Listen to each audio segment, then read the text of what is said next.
கர்நாடகா மாநிலம் தர்மஸ்தலாவில் ஆற்றங்கரை ஓரத்தில் 100க்கும் மேற்பட்ட உடல்கள் புதைக்கப்பட்டுள்ளதாகவும் அது தொடர்பாக அங்கு தூய்மை பணியாளராக பணியாற்றிய சின்னையா என்பவர் கர்நாடக காவல்துறையில் புகார் அளித்த சம்பவம் பெரும் பரபரப்பை ஏற்படுத்தியது.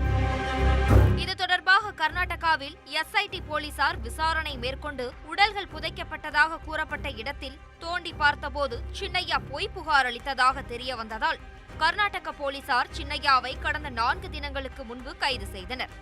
இந்த நிலையில் ஈரோடு மாவட்டம் சத்தியமங்கலம் அருகே உள்ள சிக்கரசம்பாளையம் கிராமத்தில் சின்னையாவின் 2வது மனைவி வசித்து வருகிறார். இது தொடர்பாக அவரது மனைவி கணவரை மீட்டு தரும்படி கண்ணீர் மல்க பேட்டியளித்துள்ளார். நடந்ததுமா உங்க வீட்டுக்காரர் வந்த பிரச்சனை என்ன சொல்றீங்களா? பிரச்சனை என்னன்னாங்க சார், எப்பயுமே வேலைக்கு போய் தங்களுக்கு போவாருங்க, மாதத்துக்கு ஒரு டைம் வருவாருங்க. அதே மாதிரி தான் வேலைக்கு போகிறேன்னு சொல்லிட்டு போனானுங்க சார். இன்னைக்கு 2 மாதம் ஆகுதுங்க, அவர் இன்னும் வரலிங்க. அப்புறம் அந்த டிவியில் பார்த்ததுக்கு அப்புறம் தான் எங்களுக்கு தெரிஞ்சுங்க சார், இங்கே என்ன நடக்குது ஏது நடக்குதுன்றதே எங்களுக்கு தெரியாதுங்க. இங்க என்ன வேலை செஞ்சுட்டு இருந்தாருங்க? இங்கே கிடைக்கிற வேலைக்கு போவாருங்க சார், எல்லா பக்கமும். இங்க வந்து எத்தனை வருஷம் ஆச்சுங்க? இங்கே வந்துங்க சார் 11 வருஷம் ஆச்சுங்க.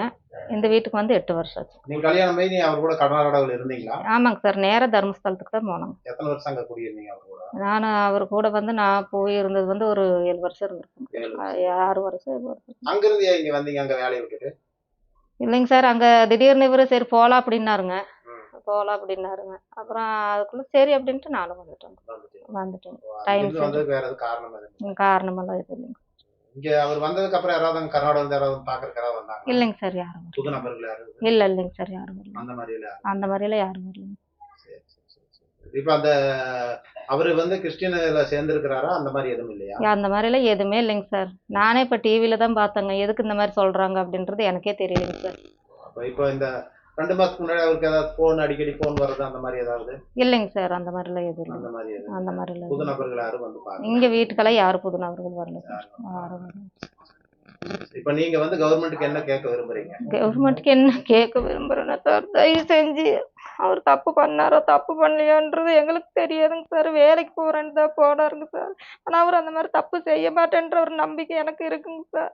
அதுக்குள்ள என்ன நடந்துச்சுன்றது எங்களால கண்டுபிடிக்க முடியலைங்க சார். நான் ஒரு டிவியில தாங்க சார் பாக்குறதுனால தயவு செஞ்சு எல்லா அதிகாரிகளும் அவருக்கு ஒரு நல்ல முடிவை சொல்லி கொண்டு வந்து எங்ககிட்ட சேர்க்கணும். அவர் எந்த தப்பு பண்றவரும் கிடையாதுங்க.